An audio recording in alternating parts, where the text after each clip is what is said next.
პაվել ჰერჩინსკი კვლავ ქართული ოცნების კრიტიკის ადრესატია. ივანიშვილის პარტიის გაღიზიანება ამჯერად ევროკავშირის ელჩის ბრიუსელში ევროპის საგარეო ქმედებათა სამსახურში გაკეთებულმა განცხადებამ გამოიწვია, სადაც დოკუმენტური ფოტოგამოფენა სახელწოდებით საქართველო ფოკუსში გაიხსნა. ჰერჩინსკიმ ღონისძიებაზე სიტყვით გამოსვლისას თქვა, რომ საქართველო ახლა გზა გასაყარზე დგას და ახლო მომავალში გადაწყდება ეკუთვნის ის ევროპულ ოჯახს, თუ უბრუნდება ბნელ წარსულს. ელჩმა იმედი გამოთქვა, რომ საქართველო ევროინტეგრაციის გზას დაუბრუნდება და დემოკრატიად დარჩება. საქართველო გზა გასაყარზე დგას. საქართველოს მომავალი ჯერ კიდევ არ არის დაწერილი. თუმცა ის, რაც მომავალ კვირებსა და თვეებში გადაწყდება, განსაზღვრავს ეკუთვნის თუ არა საქართველოს დემოკრატიაზე, კანონის უზენაესობასა და ადამიანის უფლებებზე დაფუძნებულ ევროპულ ოჯახს, თუ საქართველო სამწუხაროდ თავის ბნელ წარსულს დაუბრუნდება. როგორც ევროკავშირმა ჩვენი არჩევანი ძალიან ნათლად დავაფიქსირეთ. ჩვენმა ლიდერებმა 2023 წლის დეკემბერში საქართველოს ევროკავშირის კანდიდატი ქვეყნის სტატუსი მიანიჭეს. ეს მართლაც დიდი სიამაყისა და სიხარულის მომენტი იყო. მას შემდეგ სამწუხაროდ საქართველოს სწორ ტრაექტორიაზე აღარ არის. ხელისუფლებამ აირჩია ალტერნატიული ავტორიტარიზმის მოდელი. ის საქართველოს ევროკავშირს აშორებს, მაგრამ ის, რასაც ამ სურათზე ხედავთ, ქართველი ხალხია. ხალხი, რომელიც ჭეშმარიტად ევროპულია და რომლის კანონიერი ადგილიც ევროპაშია. მე ბევრს მოგზაურობ საქართველოში. გამოვდივარ სიტყვით და ჩემი მთავარი გზავნილი ქართველი ხალხისადმი არის. ნუ დაკარგავთ იმედს. ჩვენ არ შეგვიძლია დაუშვათ, რომ საქართველო და საოცარი თბილი სტუმართ მოყარე ქართველი ხალხი დაბრუნდეს ძალადობის, სამოქალაქო ომის, სიღარიბის, გაჭირვებისა და კორუფციის ბნელ დროში. ეს არ არის ის მომავალი, რომელსაც ისინი მსახურებენ. ჩვენ ევროკავშირი მზად ვართ მათ დასახმარებლად და მხარდასაჭერად, როგორც კი ხელისუფლება გამოხატავს ჩვენთან მუშაობის ნებას. ჩვენ ყველაფერს გავაკეთებთ, რათა დავეხმაროთ საქართველოს გახდეს ევროკავშირის წევრი.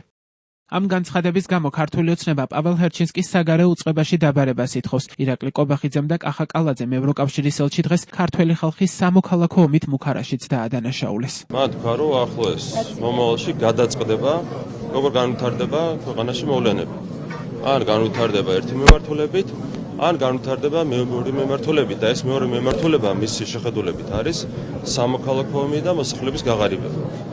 ხორდესაც ასე მუქრება ევროკავშირის ელჩი ხალხს, ეს უბრალოდ შეფასებასაც კი არ იმსახურებს. ეს მართლა ტრაგიკულია. ეს არის მისი პირდაპირი მუქარა, რა თქმა უნდა, ამისათვის ელჩის დაბარება არის მიზანსაძბელი. საუბარი იყო ომზე, სამოქალაქო დაპირისპირებაზე. ეს ძალიან მძიმეა ამ ყველაფრის მოსმენა. პირდაპირ თუ აქამდე რაღაცა შენიღბულად, შეფუთულად ვიღაცეები მოგვიწოდებდნენ ომში ჩართვისკენ, აგერ პირდაპირ გამოვიდა და ისაუბრა სამოქალაქო დაპირისპირებაზე და ომზე. პირდაპირ დაემუქრა ქართველებს და დაემუქრა ქართულ სახელმწიფოს. ეს არის ძალიან მძიმე. პირველი ალბათ რაც უნდა გაკეთდეს, აუცილებლად უნდა მოხდეს ელჩის დაბარება. ჩვენ გვჭირდება მეგობრები, გვჭირდება პარტნიორები და არა ბატონები და რაღაც თითის მქნეველები. თითი დაუქნიონ, ვისთვისაც აქამდე დაუქნევიათ, სადაც გაზდით ეს ჩვენთან არ გამოვა. დოკუმენტური ფოტოგამოფენა საქართველო ფოკუსში ბრიუსელში ევროპის საგარეო ქმედებათა სამსახურში გუშინ გაიხსნა. გამოიფინა 2015-დან 2025 წლამდე ჟურნალისტიკაში ევროკავშირის პრიზით დაჯილდოებული ქართველი ფოტოგრაფების ნამუშევრები. გამოფენის სტუმრებს სიტყვით მიმართა აქციებისას დაზარალებულმა ჟურნალისტმა გურამ როგავამაც. მან საქართველოში მედიის წინაშე არსებულ საფრთხეებზე ისაუბრა.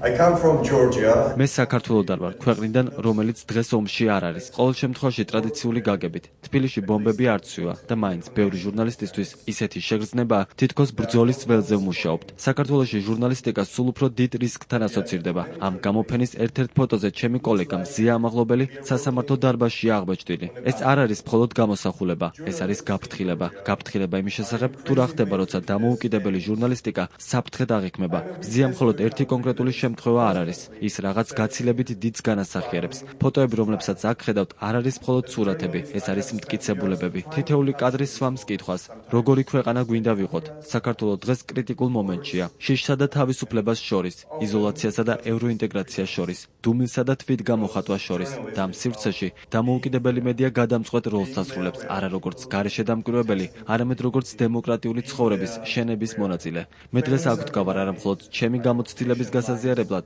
არამედ იმისთვის, რომ გთხოვოთ ერთი მარტივი რამ, ყურადღება. გამოფენის ცენტრალურ ნაწილს იკავებს სახაროვის პრემიის ლაურეატის ნეტგაზეთისა და ბათუმელების დამფუძნებლის ზია ამაღლობელის ფოტო სასამართლო დარბაზიდან. საქართველოში ევროკავშირის წარმომადგენლობის ინფორმაციით, ეს გამოფენა არის პატივისცემის გამოხატვა იმ დამოუკიდებელი ქართველი ჟურნალისტების გამძლეობის, პროფესიონალიზმისა და სიმამაცის მიმართ, რომლებსაც რთულ პირობებში უწევთ მუშაობა.